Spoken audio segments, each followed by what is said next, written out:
নতুনভাবে আবার ৭১ প্রশ্ন এবং এর মাধ্যমে বিভাজন তৈরি করা, এটা হচ্ছে আমরা মনে করি নব্য ফ্যাসিস্ট এবং আমাদের পার্শ্ববর্তী দেশ ভারতের একটা চক্রান্ত।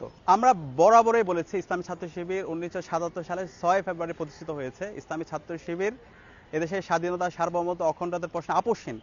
দেশের স্বাধীনতা সার্বভৌমত্বের জন্য জীবন দিতে হয়। ইসলামী ছাত্র শিবিরের তৃণমূল থেকে কেন্দ্র পর্যন্ত সকল জনশক্তিরা জীবন দেওয়ার জন্য প্রস্তুত।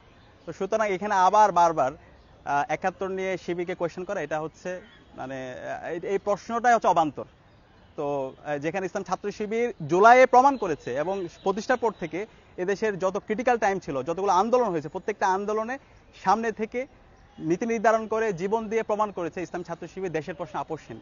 তো নতুনভাবে আবার ৭১ প্রশ্ন এবং এর মাধ্যমে বিভাজন তৈরি করা, এটা হচ্ছে আমরা মনে করি নব্য ফ্যাসিস্ট এবং আমাদের পার্শ্ববর্তী দেশ ভারতের একটা চক্রান্ত। আমাদের ছাত্র জনতার জুলাইয়ে যে ঐক্য হয়েছে, আমরা মনে করি এখন পর্যন্ত মৌলিক বিষয়ে আমাদের ঐক্য আছে।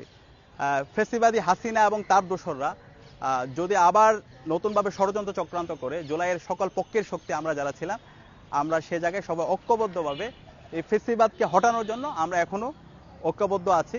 এবং সে জায়গায় আমি অনুরোধ করব বাংলাদেশের মেজর পলিটিক্যাল পার্টিসগুলোকে এবং ছাত্র সংগঠনগুলোকে, আসেন আমাদের মধ্যে ব্যক্তিগত দ্বন্দ্ব থাকতে পারে, ব্যক্তিগত চয়েস থাকতে পারে, কিন্তু দেশের প্রশ্নে, জুলাইয়ের প্রশ্নে, নতুন বাংলাদেশ গড়ার প্রশ্নে আমরা ঐক্যবদ্ধ হই। একটা জাতি আর কত রক্ত দিবে? ৫৪ বছর পরেও যদি আমরা মৌলিক কনসেনসাসে আসতে না পারি, জাতীয় ঐক্যমতে আসতে না পারি, আমাদের